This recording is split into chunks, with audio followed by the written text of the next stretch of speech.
First of all, James, thanks so much for joining us here in Astro in Malaysia. It's really nice to meet you. So much excitement, maybe a bit of nerves for some of the boys, but the new season upon us.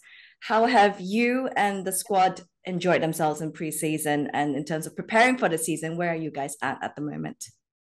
Yeah, I think we're in a good spot. Obviously pre-season's always a difficult time for us, and obviously a new manager as well coming in. Training's been very intense, which has been good. We were in Japan obviously for a week as well, 2 games there. The conditions were very hot, which was a good test for us physically, and you know, obviously you always get a bit more fitness out of that when it's warm, and you know, it was good team building as well, being away together for a week. Helps the new signings gel into the squad and get to know people.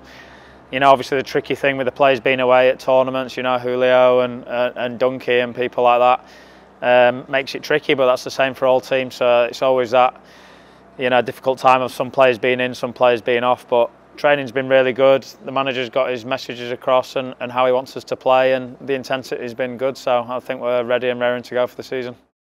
Well, of course, with pre-season, there's really not much that you can sort of enjoy in terms of the local culture and learning about the country when you were there. But obviously, Karu's home ground, Karu Mitoma's home ground, has he taken the opportunity to teach anyone Japanese at all? I don't know whether you're partially fluent in Japanese now. I wouldn't say fluent. We had good morning and hello and thank you and goodbye. So that they were my words that I had.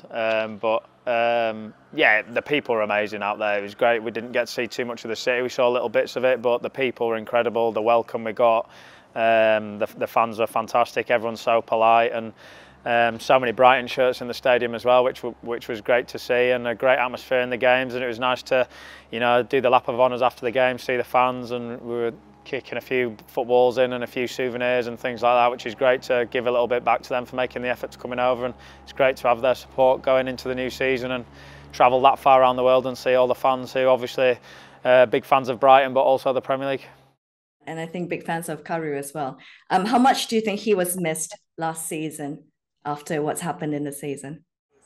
Yeah, massively. He's a top player. He's fantastic to watch. He's a big player for us. Creates a lot. You know, very exciting player. Fantastic dribbling. You know, the amount of chances he creates for us is huge. So he was a big miss last season, and you know, I'm excited to see him flying out the gate at the start of the season. Obviously, being in Japan was special for him as well, and the support he has out there was fantastic. And was he the most popular character? Was he the most popular player? Yeah, of course, he's the most popular player we have everywhere we go. So Japan's no different for sure. So it was fantastic to see the support he has and the impact he's had for Brighton out there. Well, you mentioned about the new manager, of course. What's your first impression, first interactions with Fabian Huzela? Yeah, it's been really good. You know, training's been fantastic. The boys have enjoyed it. Real good intensity in the sessions. Very clear messages how he wants us to play, and you know, team spirit is a big thing for him, and he's very open in terms of speaking to the players and the senior players also. And if we have any problems, we can go to him as well. So.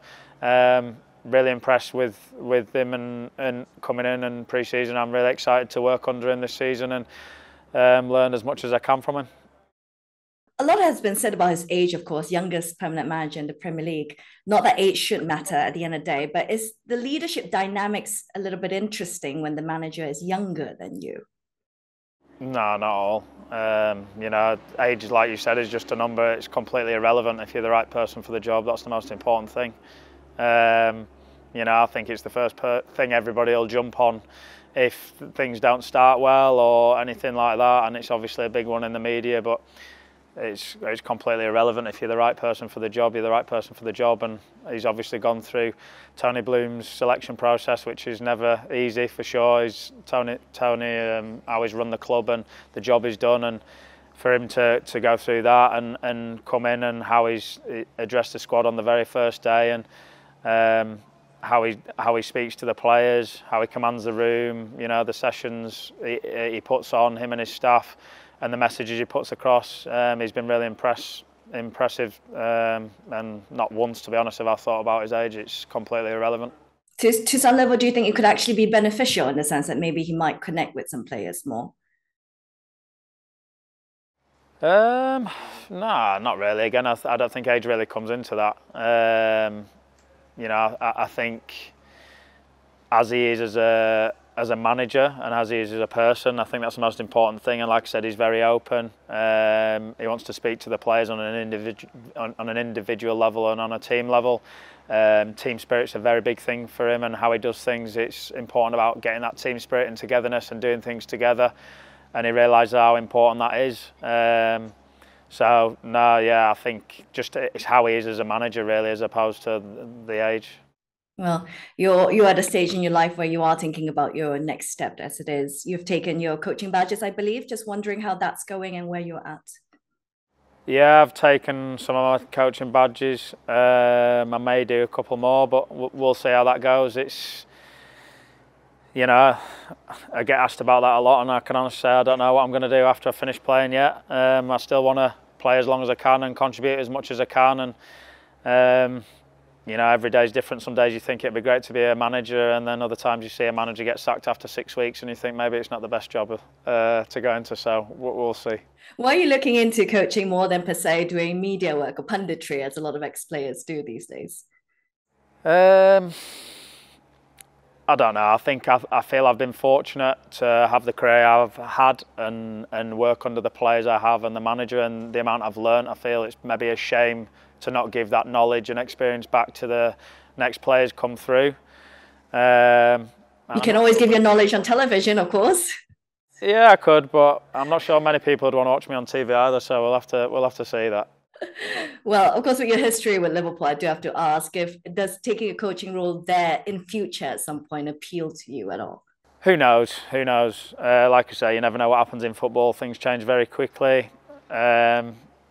You know, you don't know what's happening in 3 months' time, 6 months' time, and you know, I want to contribute as much as I can to this football season at Brighton and see where we are at the end of that. Liverpool's obviously an amazing football club. I was very fortunate to be there 8 years. It's a fantastic club to be associated with, and probably one that, seeing as I've been there the longest time in my career, is a club I'll always be associated with. But like I say, you never know what's going to happen in football, where you're at and how things are and how you feel as well. I think after playing as long as I have as well, I'm pretty sure that I'll need a rest at some point when I do decide to hang up the boots. So I'll probably need a bit of a period off where I'm not being told what time to go to training and what time to go in the gym and things like that.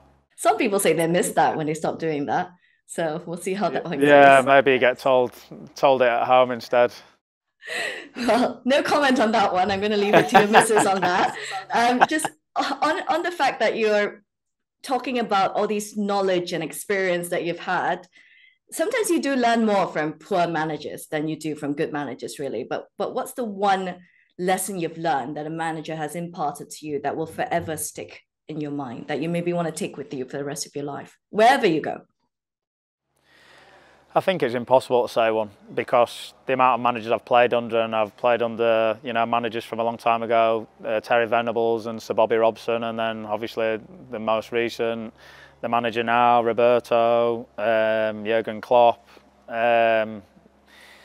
you know, Fabio Capello. All these managers have the strengths and weaknesses, and I think it's very difficult to say the one. You try and take little bits, as you do from other players. You look at how they do things and what's good, what's bad, what you feel, you know, you'd like to take and use. So I think one thing is impossible, because there's so many areas of being a manager, whether that's on the team spirit side, the training side, how you pick a team, how you communicate decisions, media, you know.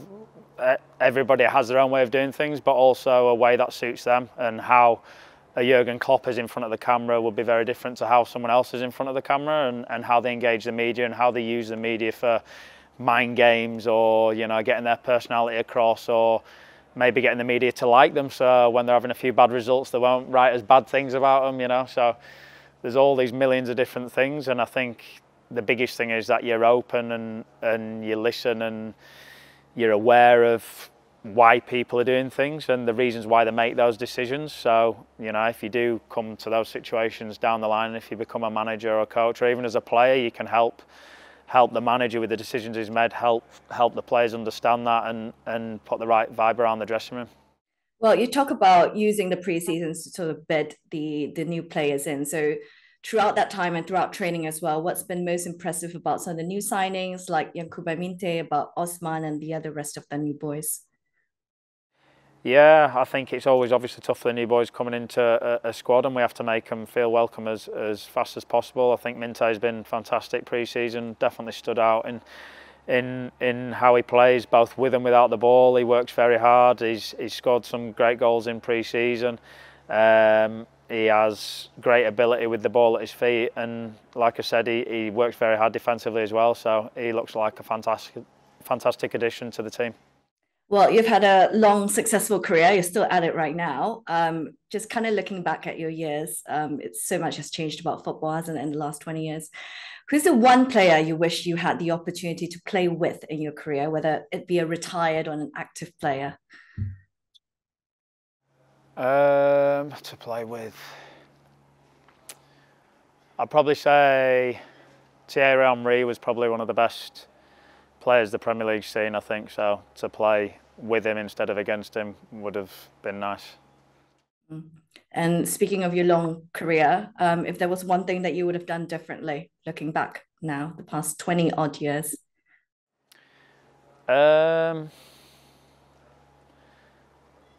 Nothing, I don't think. I don't think it's great to have regrets. I feel like every decision I've made has always been the decision I felt's been right at the time.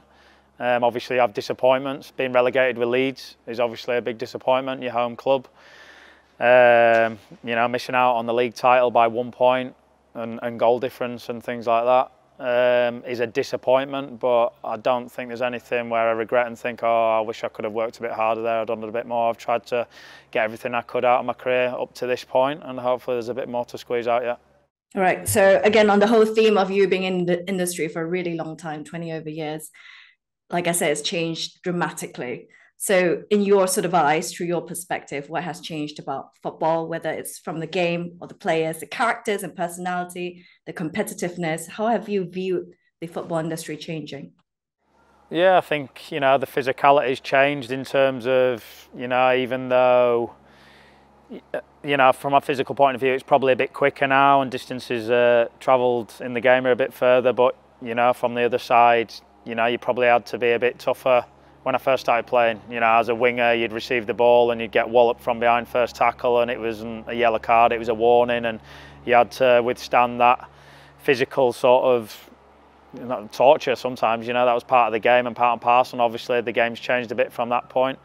You know, obviously the social media era has changed things a lot and affected things, and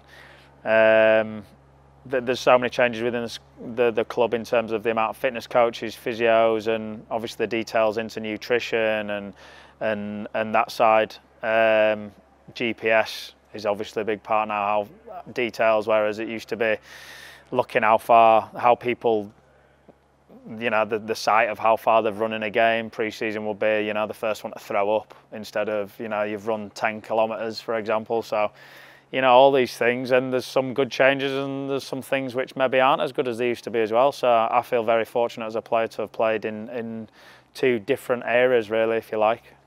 Right. So just a final question from me. You've actually done this before, sort of the best 11 you've ever played with. So you did it a couple of years back. I just wonder if there's any updates to that since then?